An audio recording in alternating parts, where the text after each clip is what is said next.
Woo!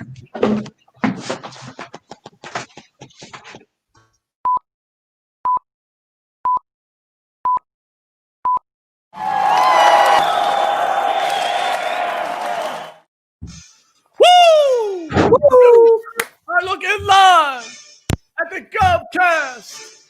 The end of the fiscal year. We're rolling. We got short. We're short people. What is happening? Hey. There's empty chairs. The guests have left. Dre's a no-show. What is happening? Steve, hello. We got to carry the show today. We got this, baby. We got this. We got. Oh, Kathy's back. Hey. How's everybody doing? Hope everybody's doing great. Welcome to the Thursday noon version of the GovCast. Stevie B. Stevie, I want to high five you. Can I do that? That work? Well, we'll work on it. All right. We'll work on it. Work in progress. Hey, everybody. Steve Bryan, the Dean of GovSales University. So happy to be here today. Looking forward to talking with you as far as helping win business the end of this month. So we'll get into that a little bit later, but back to you, Jack. I think it's soon. Where's Dre? Dre said she had a big call. She was going to pop in. So she should show her face at some point. She'll get the merits. We're going to cut her pay for this show. We're going to cut her pay in half. So her commission check for the show will be less Celsius that she can get. That's going to half and nothing, still nothing. So we pay her with Celsius energy drinks. Yes. So we're going to continue with. There's 2 shows left for the end of the fiscal year, and we're blessed today to have Kathy Lentz she's the president of Federal Insights. Her firm helps companies win federal business. So right on course of the topic that we've been talking about, and they have a show coming up, a show she wants to talk about. To give you some insights about where the federal agencies are going, where their spending's going, what programs they're emphasizing. And so today should be super, super helpful for all of you that are thinking about doing business with the government. We want to give you another resource to do that. And so if you've not been following what we do, or you don't follow government procurement, or maybe you just woke up this morning, it's like, hey, I'm going to click. I got LinkedIn Live. I'm going to click over these knuckleheads. It is the end of the federal fiscal year. Yep. And so during that time, the government spends a ton more money. You'll talk to some folks who'll be like, well, hey, September is like every other month. Just not true from the numbers standpoint. And so typically on the federal side, the federal government will spend twice as much money this month as they do almost every other month out of the year. So you're like, hey, what is that? What could that equate to? So last year during this month, actually, I think the total was what? 39.9. Listen, the billion? 39.9, I think, is just this week. So, fourth week. Yeah. So we had that stat last week. The 39 billion, that was actually just the last week of September is what the government spent last year. So almost $40 billion in a week. So just let that sink in. You can see the number on the screen. 11 digits in a week, federal agencies allocated during this last week of the federal fiscal year. And again, sometimes on the federal side or the government side in totality, whether it's state, local, or federal, folks, they don't necessarily inside the government love the term use or lose, but the reality is the way the government lays out budgets, they allocate budgets to departments. And really at the end of the year, the government agencies or departments are really they're not rewarded necessarily if they haven't spent their money. And so a lot of folks at the end of the year are trying to spend maybe some extra money that they have. It's kind of use or lose money because the dynamic historically, and hopefully not in modern government, but historically, if they didn't spend that money, sometimes the following year it could be taken out of their budget. So there's some sensitivities to that. Some agencies more, handle that the same. Some are more innovative and they're not so punitive for agencies that are trying to save money. So the use or lose thing happens. And so again, not to beat that to death, but if you are looking for opportunities in the government space, it's really what we're going to talk about today. And one other thing, and Stephen's actually going to show you some live opportunities. Yep. The one thing I wanted to just remind everybody, whether it's state or local or federal government, the government doesn't not make anything. Now, they need and they buy a lot of stuff, but the government doesn't make anything. So literally everything that the government purchases, they buy from somebody. Now, there's some prison industries. So some of the folks that are in prison, they'll provide some products and services. But again, that's really a niche. But everything the government buys, there are companies, we dealt with a company this week. All they do, they go through all the government quotes, bids and RFPs. They just look for commodity items and they try to arbitrage those. They literally look, hey, you want to buy 1,000 of these things? they're just a middle man, for lack of a better, middle person, for lack of a better word. And they'll just arbitrage. They'll be like, oh, you need X. I'm going to go as a source for X. Can I put a margin on that and provide it? There are an array of companies that do that, both at the federal level and the state and local level, because when the government needs something, again, the government does not make anything. They buy everything. And so when they need just something like T-shirts, or they need food, or they need anything, they literally have to go out and buy it. The government they buy everything. We say it all the time. And so there's a lot of opportunities just in the arbitrage part of trying to figure out, hey, can you fulfill a requirement?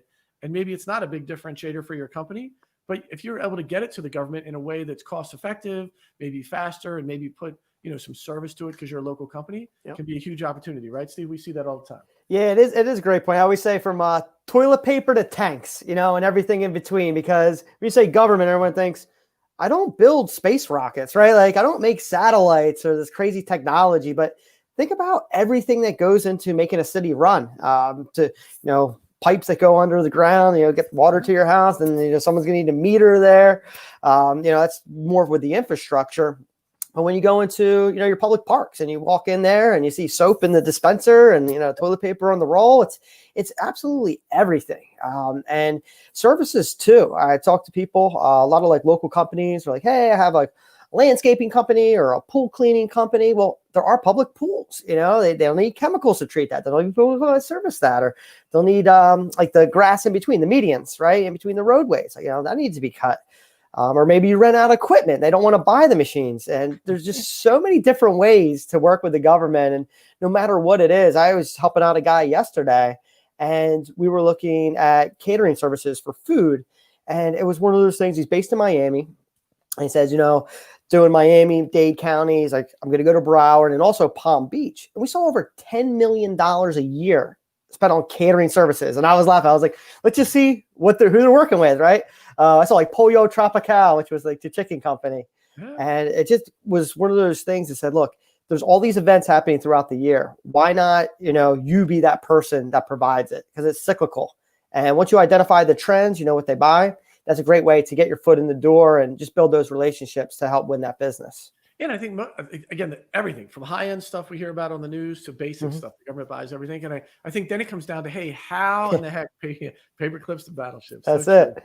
Right? Our whole team, they all have their own phrase they use for it. But the government buys everything. And we're going to talk about one, and then we're going to bring Cathy on to talk about bigger federal ones. So Steve is actually going to show you. So we want to show you like maybe at a more state and local level. Hey, here's how you can find out some quotes, some RFQs, and these are all going to be awarded literally really quickly. So I think Steven has a bunch of things he wants to show you that are being awarded before the end of the month, right, Steve? So let's do that part, kind of short-term, normal, regular commodity things. Yep. And then we'll bring Cathy on and we'll talk about some bigger capture things, maybe things that are bigger dollars and a little more complex. Great. Yeah, let me share my screen. So the GovCast team, I'm going to go here. So right now, I just put a filter to the end of the month because we're talking about federal doing a lot of spending. Right now, there's 30 open opportunities that are literally going to expire before the month is over. Where is this? So this is in GovQuote? Yeah, this is in GovQuote. So anybody that's out there and they're looking to not go through that bid and RFP process, this is a great website. You can go on, sign up for free. Just put in your company information, and then you'll be able to see the exact opportunities that I'm looking at and sharing with you right now. So this is below the bid and RFP threshold. So these are the quick buys. Jack always talks about, hey, this is how you win a deal in days, deal in weeks. So when I went into here, I could just put a filter on, and I kind of made it a little bit bigger so everyone could see. But these are the state and local agencies. So your cities, your counties, your schools. And you can see here, the first one with headphones, then another one with workstations, paper self pouches, and a steedometer. Sorry if I butchered that. I don't think it's esto. Yeah, I'm not even gonna do it. Good. Yeah, I'll give it a shot. Yeah. The next one. The next one I got. Apple iPads with cases. There you go. With the cases, right? So it's make sure you have the cases there. Curriculum table. So I'm just gonna take my time and scroll through because these are the orders that you can win and not have to go through that bid and RFP process. And anyone that's trying to get into government sales, this is definitely where we recommend that you start. And like I said before, you can go to govquote.us and register for free. And you'll be able to see these opportunities. So I don't know if anybody's listening right now, see something exciting, but you can see here nitrile gloves, gooseneck trailer, 9,000 BTU, PTH, Utah County. So you can put filters on here because if you want to focus in on your state, working local, that is also a good thing if you're providing services that you might not be able to get. We're in Florida. I'm not going out to Utah to help out with anything. But if you're shipping products, that could be a good lead for you as well. Webcams, and I'll just click on one, kind of show you exactly what it is that you're looking for. So you can add a quote, but I'll go back up to the top here. So we're looking for 5 Logitech, and actually has the number C930E webcam. So if you're listening out there and you provide these type of Logitech webcams, the city of Northfield is looking for them right now. It's open. They've already received 16 requests, and it's been published for a week. So Jack says, hey, literally win deals in weeks. It was posted 9/21, and you can see here they're going to close it on 9/28. So it's a short window, down and dirty, because agencies don't want to go through that long process. They want to find a vendor that's reliable, good price, get what they need, and then move on to the next thing, because they're purchasing everything from, paper clips to battleships. I love that. There it is. Amen. I think I'm just going to start using that. And you can set up notifications on this platform as well. So you don't have to log in. You can set it and forget it, put in your keywords, your commodities. So anything that pops up, you'll be able to identify those as well. Yeah, it's amazing. That platform, totally for free. The GovQuote thing, you go log on. It literally are RFQs agencies put up all the time, mostly for commodity items. So if you're not sure what the government's buying, there is a list of 30. This is just 30 that are being awarded in the next 6 days before the end of the month. So if you do any of these things, it is amazing. That does happen. I know folks have this thing like the government's so complex, everything takes months and months. All of these will be awarded before the end of the month.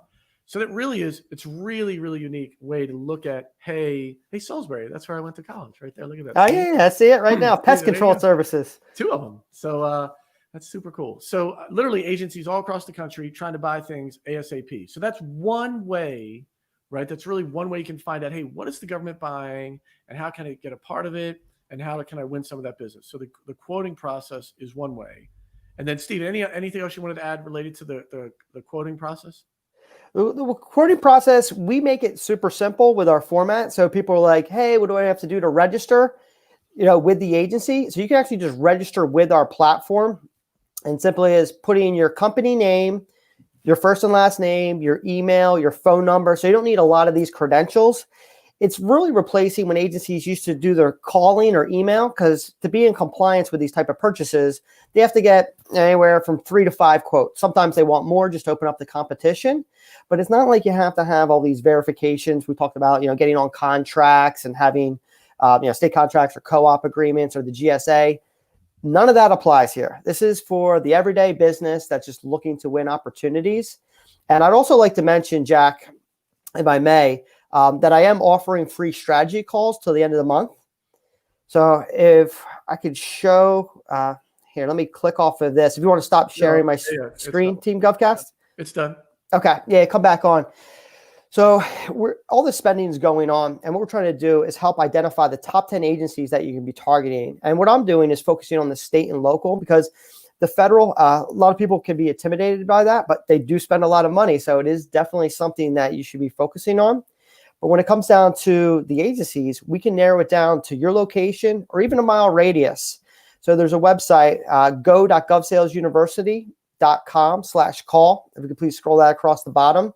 If you go to that URL from now to the end of the month, what I'm going to do is the dean is going to come to you, just know your keywords, figure out what exactly is you want to search on, and we will find agencies that are buying that. Maybe they're not buying from you, but we can see where your competitors are having success to help increase your chances of winning that business. So once you go there, you can click book to call. It'll come right to my calendar, and I'll spend 30 minutes with you identifying the best products for your industry in your area. Great. So again, that would be kind of the commodity buying really quick. Stephen will show you, hey, these are the agencies. And so I want to bring in Kathy Lentz now to talk about, hey, here's some of the bigger initiatives and how the government handles capture. So welcome, Kathy, to the show. Hey, Kathy. You're the founder of Federal Insights. So appreciate you coming on the show. Kathy has an amazing background of 40 plus years working with and selling to and helping companies win business with the government. So Kathy, can you tell our audience about your background a little bit and give them some perspective on your expertise? Well, I hate to say it because boy, does it date me, but I've been working in the federal government business for over 40 years, basically across the federal space, all the different agencies, small and large. Because of COVID-19, I've been pulled into the state and local market as well. But I've worked at many large systems integrators, small companies across the spectrum. And just in the past, I'd say 13 and a half years, I decided to go out on my own because I found that there was a formula to how you win business that a lot of companies didn't quite understand. And so my whole business is focused on helping companies increase their win probability on any deal they go after. That is a great mantra. Listen, like, how do I increase my win percentage? Who doesn't want that? Yes. So can we talked about a little before the show. Can you talk about the term capture? I think it's a really unique term that's used kind of in the government industry that you really don't hear in the private sector. So from your perspective, can you talk about that kind of the capture strategy? What does capture mean from your perspective in the government marketplace? Well, when you're going after a federal government opportunity, there's a lot of different people who focus on it with different skill sets. So you have your business development salesperson who's out there hunting for opportunities, trying to get an understanding of, what contract vehicles you have to be on, what partners you need to have. And then when you get closer to the request for proposal stage, you're going to bring a proposal manager in, a pricing manager, and there's all these different managers that are coming into play.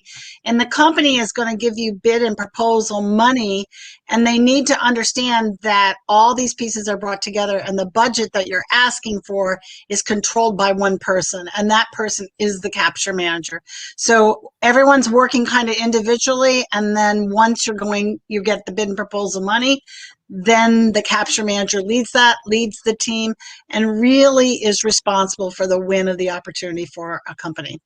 So just to clarify, so far, if they have a sales rep, a business development person that's working with the agency, developed a relationship, a bid and RFP is then put out there. Let's just, if we use a kind of a larger initiative.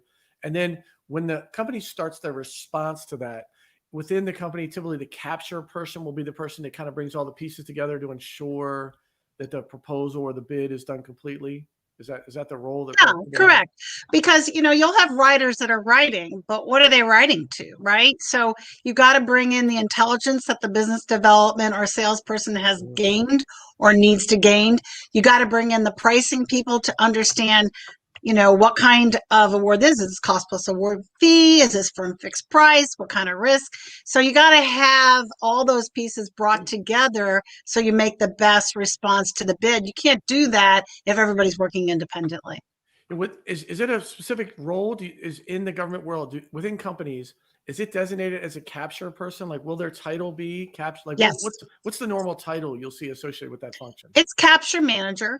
Okay. And sometimes in smaller companies, the capture manager, the business developer, and the writer is all one person. Right. And sometimes it's even the president of the company because they don't have the resources. So, but it's typically one person, could be two, could be many. In a large company, it's, it could be up to 20, 30 people are working for this person. So, okay, got it.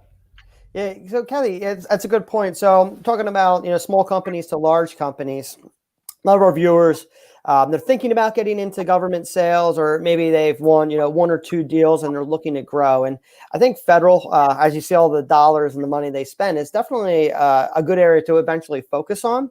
But when they are like a small mom and pop shop, right? Say they're running, 3 employees, or someone's in the box, putting together packages, and another person shipping it out, and one person taking calls, and they might not be able to hire a proposal writer, right? Because I know that's a lot of resources. Is there any way to, I guess, avoid that proposal that you recommend to actually work with the agency to get their feet wet, not having the time or resources as a company to fill out those bids and RFPs? Well, you could partner with somebody. You could look for opportunities where what you do is a piece of it. So you wouldn't be priming it. You would just be a subcontractor, and your teaming agreement you'd put together gives you exclusive right to that piece of the work. You could do it that way. But then you can't just like get on anybody's team. You got to do your research, understand who understands the customer, who's been winning on there, what contract vehicle is it going on, so who should I be talking to?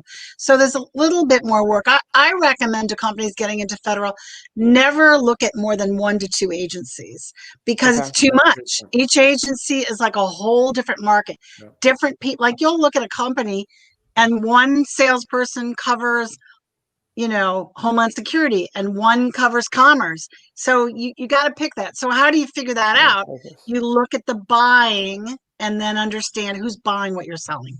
Yes, it's a good point. So we're talking about, you know, finding who's buying what you're selling. What are some resources that you direct people to in order to identify that? Well, there's the Federal Procurement Data Center, fpds.gov.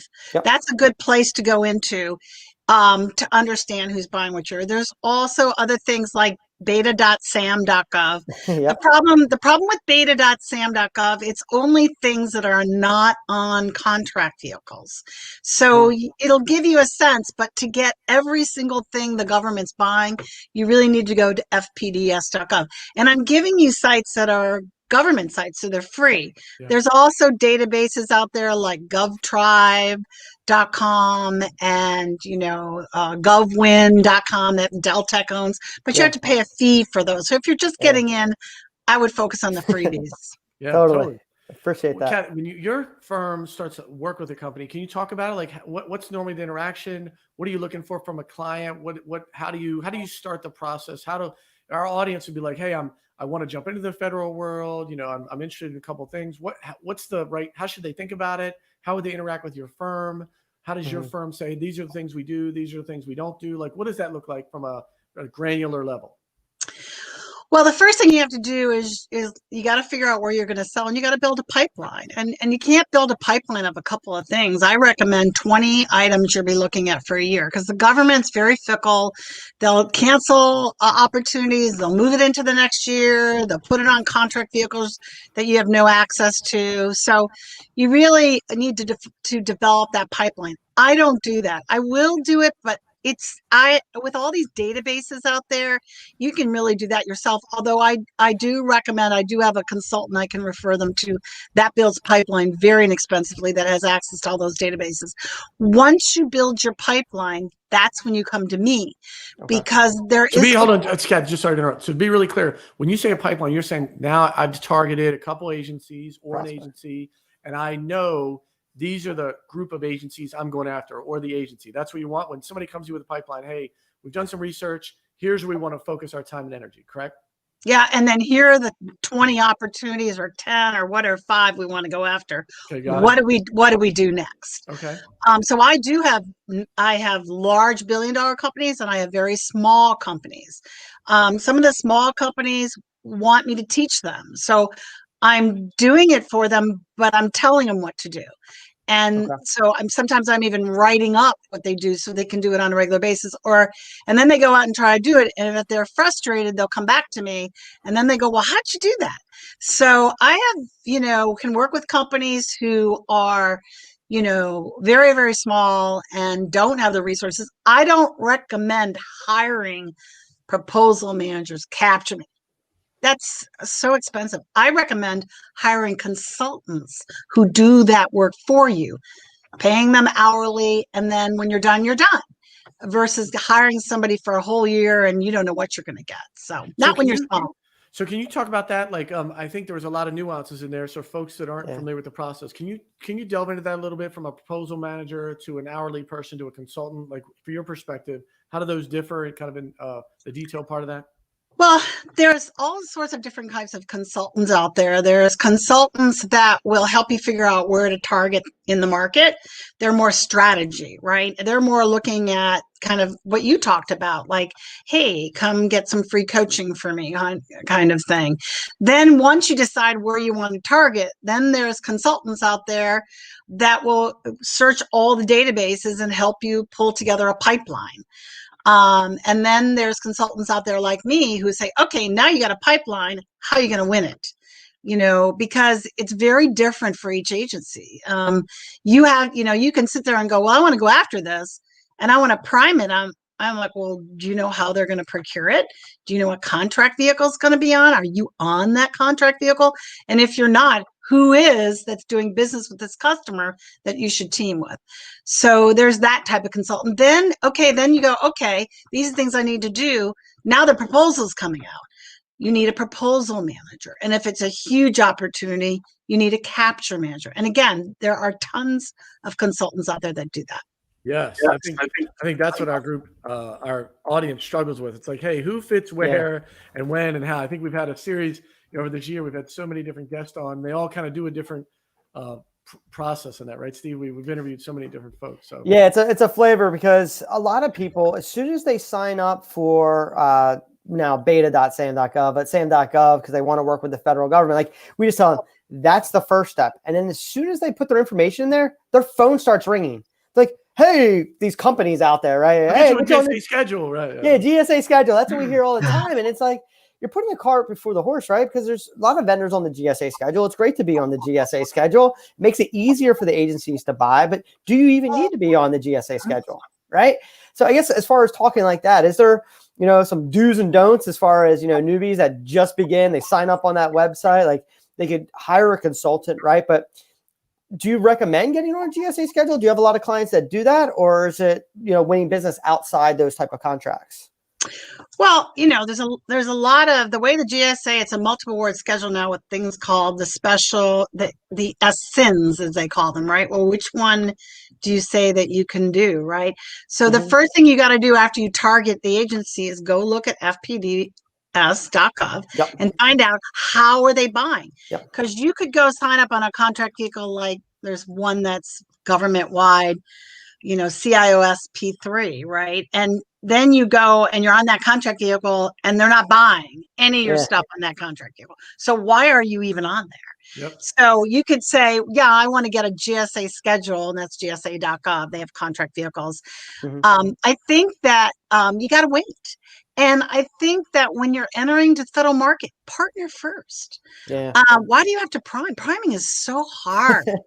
I mean, little tiny bids and large bids, it's still the same amount of work, because they don't go, oh, this is only a $1 million bid. We're only going to do 10 pages for this. No, they might do 50-page proposal from that, or a $200 million proposal. Yeah, great point. I'd love to, can we just go, I'd love to go through that again, because I think, again, there was a lot of details in there that as someone like yourself, I think probably you do it like this and you're like, I got it. So what I heard from you is there's a strategy for a company, right? So, hey, what is your strategy? How are you going to approach the government? Then there's a pipeline, right? We talked about that, like, hey, what agencies and like what specific opportunities would you go after, right? And then we get into the capture proposal world. Is that right? Is that how you look at it? Yeah. I mean, it's like, it is build a pipeline, but there's a lot of stuff between that when you're going after it.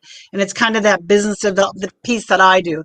It's that business intelligence piece, because, so much money is spent on things you should never even be bidding. So that's that bid, no bid decision. Oh, yeah, true. Before you even go down anyway. Like I look at something and I go, have you seen this thing? You have to have all these certifications. Do you have them? No, you're not going to get those overnight. That's a no bid. So there's that decision. And then once you decide to bid it, where's it going to be bid? What contract vehicle? So before you even get to capture, because capture means we're going after it. We know we can win it. And then you can get into win probability. What's the probability we're going to win it? Well, then that's all the things you do, like partnering with the right companies, getting in front of the customer. And by the way, just so you know, this is so important. In the federal government space, the source evaluation official is not the program manager who is buying it. It is the contract officer. And that has changed from 5 years ago. And so people who come in from commercial industry, oh, I want to go in and talk to the program manager. Many of them won't even let you in, especially now with COVID. But I'm like, who you can talk to very easily? It's the contract officer.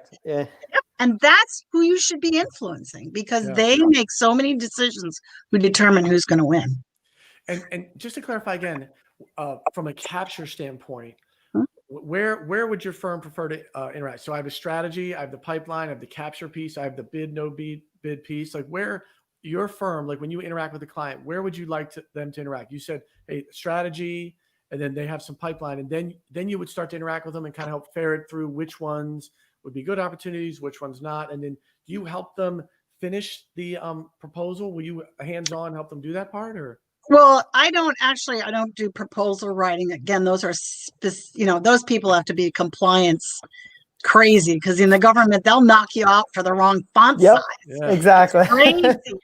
And by the way, different agencies look at different things. So, so really, I will work with a company all the way to the end. When I get to the capture phase, and I'm in capture with many companies now, it's like, Kathy, I need a subject matter expert who understands this. Kathy, I need a partner who can do this work for this agency. So they're looking at their gaps of intel, or their gaps of partnering, or their gaps, any gap of knowledge they have, and they'll interact with me there.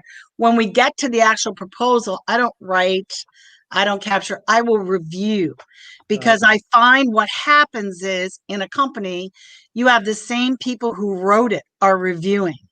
And that's a huge mistake in federal, because so many companies been knocked out because they said, tell us what your training plan is. And they'll say, we got one. And you're knocked out. So because the government wants to knock you out, because contracting offices are busy. They want as few proposals as possible.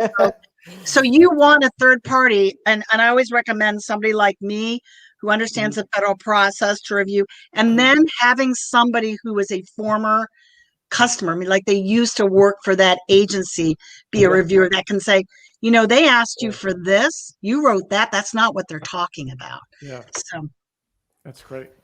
Yeah, so going back to figuring out like the bid and no bid, because I think that chews up a lot of people's times, right? And you said, if you don't have these classifications, cross it off your plate, because you're not going to win any. Even though it looks appealing, and you meet some of the requirements, say they're looking for those specific contracts and you don't have them yet, don't bother doing it. So let's just say someone focuses in, like they're like, all right, I know my prospect is going to be the Veterans Affairs, right? They single on a specific agency. So in the VA, there's VISNs, which are the regional Veterans Affairs, and then there's also those specific locations within a VISN. So maybe they even refine it to a specific territory or region throughout the U.S. So that's step one.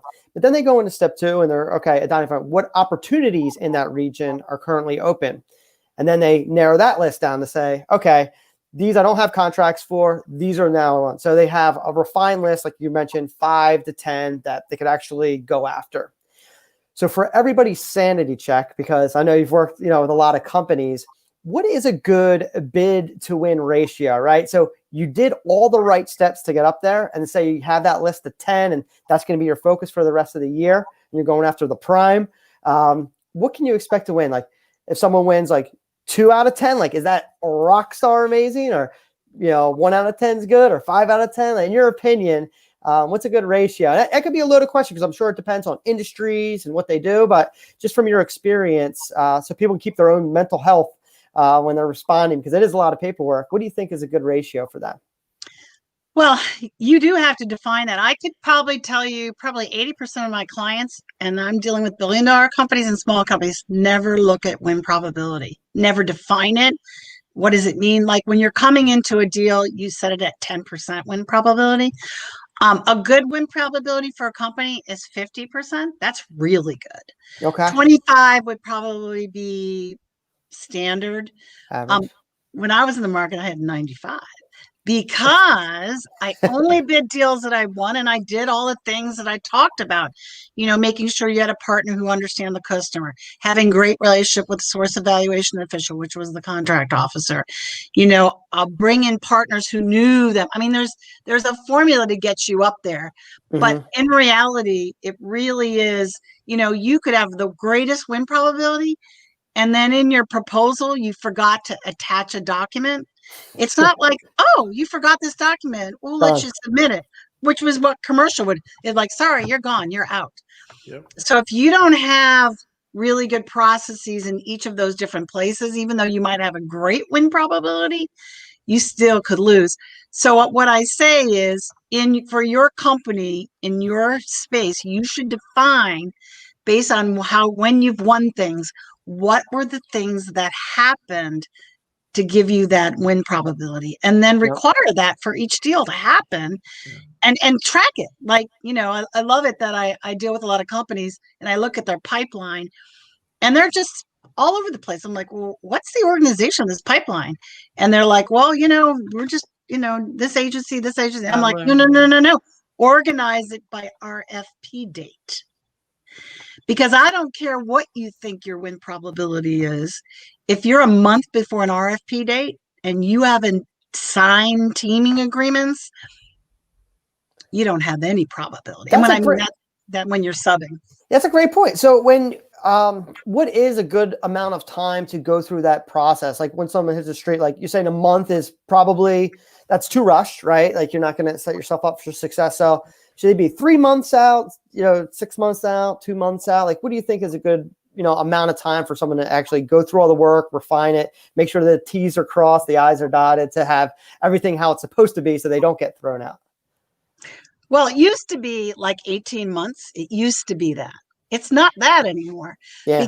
Because of all these contract vehicles that are out there, until an agency tells you what contract vehicle it's going to be on and what socioeconomic size, which is unrestricted, Yep. or it's hub zone, women owned, whatever.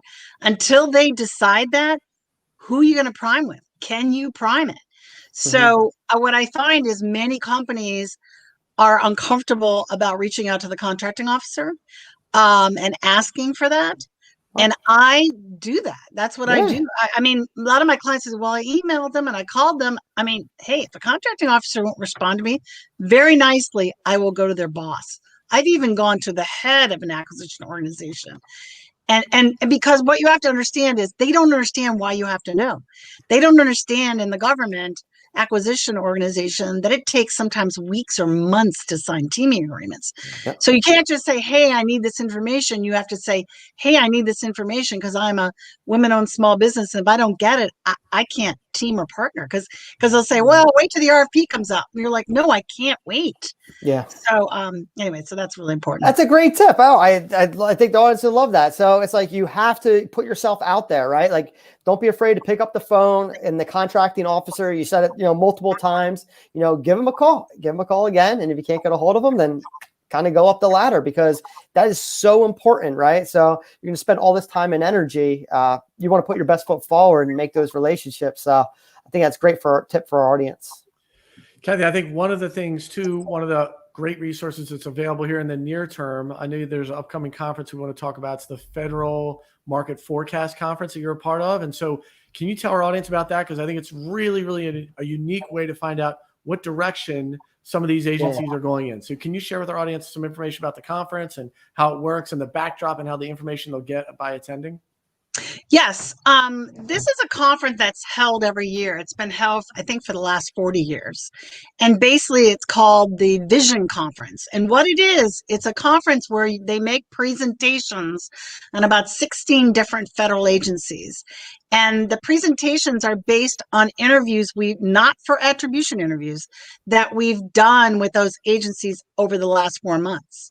So, obviously, the conference is great because you're going to learn so much about the agency, their budget, what they care about, their challenges, their issues. It's even got business opportunities in there as well.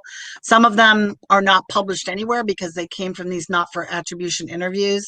So it's a fee to actually attend the conference. It's virtual this year.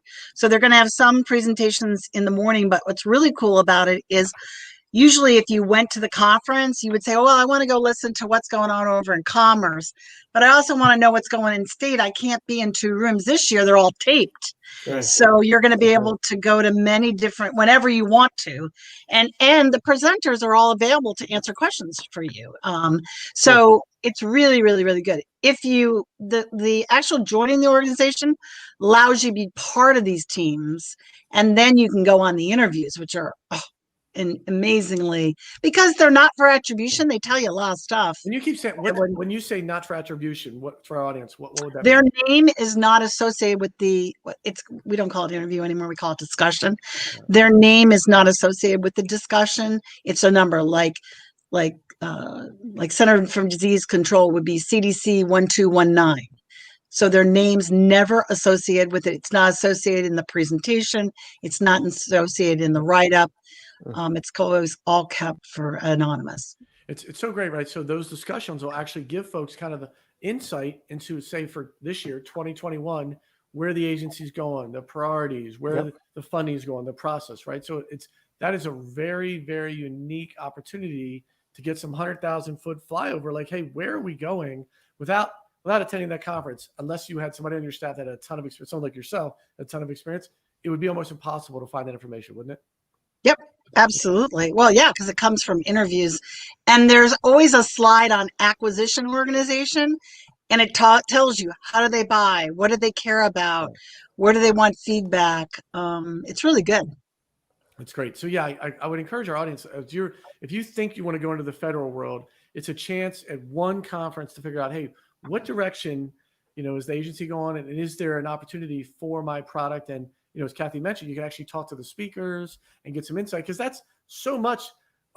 Folks feel like doing business with the government is this odd thing, but it's just like doing in the private, just like doing business with private industry. It's about relationship, right? It's about knowing the right person, knowing what they want, creating that relationship, and they'll help guide you through the process and help you win some of that business. Right? Yeah, that was going to be one of my questions, because people that can't attend that conference or for that conference, is there any like groups to join to actually make those relationships?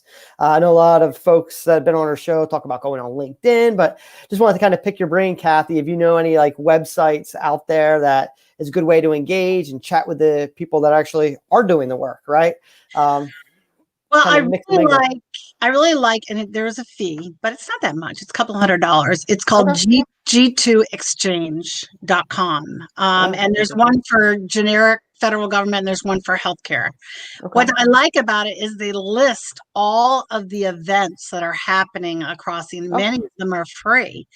And again, like, for example, in one of the agencies I work with, Center for Medicaid and Medicare Services, they have a free forum every month. Now, of course, it used to be in person, and now it's virtual, called Tech Topics. And it's all about everything the agency's buying for information technology. All the leaders are there. It's really good. So really, each agency has their own thing that they do. There could be a small business advocate if you're a small business, which I know you're dealing with many of them. That you should have a relationship. They have forums and events.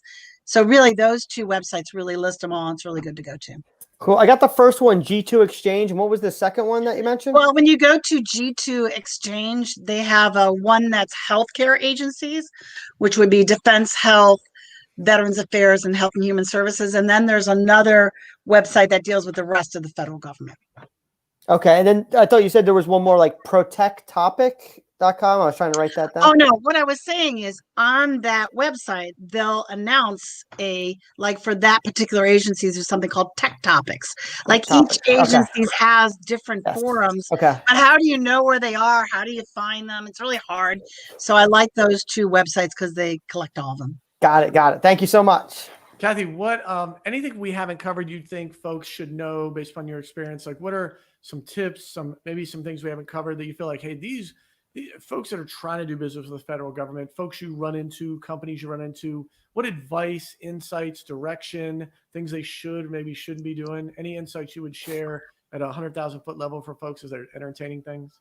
Oh, this is one. I don't know if you like this comment or not. Hey, what happens a lot is, in our space, not companies like yours, but there are individual people who go out and are between jobs and go, oh, I'm just going to put out a shingle and say I'm a consultant. They're not truly a consultant. They're just in between jobs. You'll see a lot of that happening. So I don't recommend. I didn't say that, by the way. When you comment to the show, don't I preach that model, but listen, that comment was from Cathy Lentz over at Federal Insight. So all you social media people. I have lots, because I've been doing this for a long time and I've been in this industry for a long time. I have lots of friends that go, hey, I'm going to start my own business. And, hey, will you refer me clients? I'm like, are you in this forever? Are you done with working for a company, or are you just between jobs or trying now? I'd say 80% of the time I can't refer you anybody. Yeah. You have to be in this. That's one piece of advice. The other piece of advice, and this is the one that you may not like, is I tell people never sign retainers. Never. Do hourly contracts. Because in this world with business going up and down, you sign a, like, I don't know, $5, $7, $10,000 retainer with somebody, and then nothing happens and you're paying out this money for nothing. It's frustrating. So it's better to do hourly, maybe with a minimum. I do like a minimum of 3 hours, because I got to have some sort of commitment. And then that way, if you got a lot of work, they'll get a lot of work. If you don't have a lot, they won't have a lot, and you'll feel very comfortable. I have clients that I've had for 13 years because of that model. And then I've had clients that I've said I won't do a retainer, and they force me to do it, and they're gone after 6 months to a year because they're paying me this money and nothing happened this month. And so some new person will come in and say, "Why are we paying this consultant?" So those are two things on how you get a consultant. The other thing is when you're getting a consultant, you need to give them a scenario. You need just, oh, look at, they got all these accolades. Give them a scenario. If I had this problem, how would you solve it for me? Because you've got to understand their thought process to make sure that they really understand that for this particular opportunity, what are the connections you have? What can you cannot do? So you got to really give them a scenario. The other thing is, don't think you're going to be walking the halls in the federal government. It doesn't happen. I got many clients, oh, can you just get me a bunch of meetings? I'm like, do you even know who the contracting officer is? Have you a relationship with the contracting officer? And they're like, no. I'm like, you go visit John Smith that leads this program. He tells you anything. The proposal shows up 6 months later. What he told you is not even in there, and you write to it, you're non-compliant. So in reality, it's not the program manager that you have to have a relationship. It's that contracting officer. Matter of fact, just recently with a contracting officer, I told them that, I have somebody that really wants to bid on this. Are you going to use the multiple award SINs over at GSA? I want to know which ones you're going to use to make sure we're partnered with the right company. And that contracting officer said to me, I don't really know which ones I'm going to use. What would you recommend and why? Ooh. So you can influence that's greatly. good. Yeah. Well, what do you think I did? I went out to my 2 clients bidding it and said, which SINs do you want this on? Yep. That's awesome. So the point of it is what I'm trying to say is that, it isn't walking the halls anymore. I've had companies where I are working with them, and then all of a sudden they hire somebody from the commercial world and they go, well, you can't walk the halls, so we don't see your value. And I'm like, good luck finding a consultant that can walk the halls, because you can't. Unless you have a contract with the federal government, there is no walking the halls anymore. That's why I do vision, because I get to visit all of these people in government because of the vision process. So those are a couple of things. No, it's great. Yeah. And for our audience, I think to couch it the right way, the project program managers running the project, right? They'll determine the direction of it. They're making sure it happens every single day. And then the contracting officer, when they're going to procure things, really has control over the process of how they're going to buy things, right? And so depending on what they're buying and how complex it is, right? In a perfect world, you have a relationship with both, because one is driving the project, one is going to determine how it's procured. And so, depending on what they're buying and how they're buying and what you sell, it could be there's value in both those. And so just super important to make sure you understand who's making the calls and how they're being made. And I think the other thing you said, Kathy, was so important. Almost everything, particularly the earlier you get involved, you can influence, right? And Oh yeah. People feel like, oh, it's already a done deal. Well, a lot of times it's not, because the government is looking for the best product, and there's things evolve and things are different. And especially with COVID, everything's on the table now, right? So it's like, if you could show up to the table and be like, hey, here's a new way, or here's something different, they'll typically be very open to hearing it, whether they execute against it or not, TBD. But there's a chance for you to influence the process, and ideally, obviously, in your favor if you have the ability to do that. So and based on what you said, there's one other thing I would mention. As a small business, you should have a relationship with the OSBU. Each agency, the Small Business Administration assigns to each agency what they call small business advocates, and they're called OSBU. So for any agency, you just go to that agency, like let's say it's Transportation Security Agency, TSA.gov, and just put OSBU, and it'll take you to their site. Their responsibility is to help you. And so I was just having a discussion with one of them the other day, and they said, because they're very big on responding to RFIs and sources sought. So many people don't respond to requests for information. And requests for information are, they come out on, any sort of contract vehicle, or they could be on beta.sam.gov. They come out. And the reason when they have a request for information, they don't know what they want to put in the RFP. So they're asking for your opinion. When they come out for a sources sought, they really want to know who is small that can bid this. Because in the federal government, there's something called a rule of two. If they can find 2 small businesses that can bid this, they have to take it small. So when you talk to these small business advocates, they say, you've got to respond to those, because if the request for proposal comes out later unrestricted and largest can bid it, I can't take that back. Yep. You have to respond to these. So, and also some of them are more, they're not all the same. Some are more proactive than the other. I just was interviewing one earlier this week, and they said, if you see a request for proposal come out, a draft or a final, that is asking for tons of agency past performance in the source evaluation, which is the part of it where they decide how they're going to award, you come to me because I will get that cut out. So some of them are even more so they will actually influence how things happen, because many times in the federal government, you'll see, like in the section for deciding how they're going to award, you got to have, Department of Commerce experience. Well, what does that do? That cuts their competition way down. Definitely. And that's not really fair. So you sit back and you go, oh, I can't bid that because I don't have that past experience. Mm-hmm. No. Go to the small business advocate and say, can you get this cut out? Because I can bid this, but I don't work in this agency. Sure. And so it's things like that you can do with them. Yes. Kathy's amazing sources, you could tell, of information. So can you tell folks how to reach you, Kathy? How do you want them to reach out to you? How do they link up with you? How do they connect with you and your firm?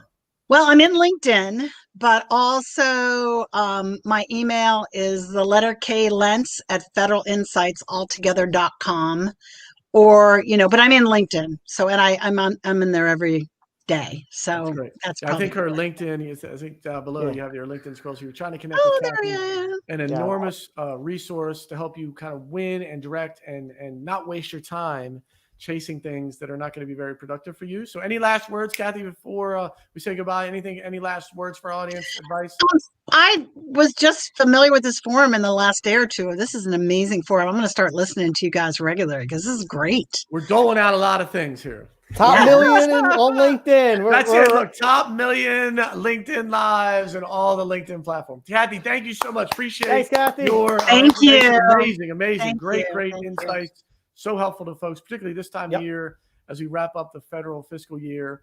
And again, we're at the point where you should already be involved. But if you're just thinking about it, there's firms like Kathy. And the one thing she said, I think it's so true that we said during our webinar that, there are a lot of folks out there, as Stephen mentioned, you go register on sam.gov, you'll get pinged by people who are like, I'll do this and I'll do that. And all these consultants. And just encourage you to slow play it, because the more you actually take on and know, the more beneficial than someone like Kathy can really help you. There's no way to outsource success. You cannot hire somebody to help you win something. It just doesn't work that way. And you have to put in some of the grind and some of the stuff. But once you have a good foundation, then someone like Kathy and her firm can literally explode you to the next level. Right, Steve? That's a good point. You got to put in the work, Jack. Say it again. Just sit back and help me win a deal. Like that's everybody's dream, right? But that's it. And anything, you have to put some skin in the game, and you have to put in the work. And I think that was a great tip from Kathy today.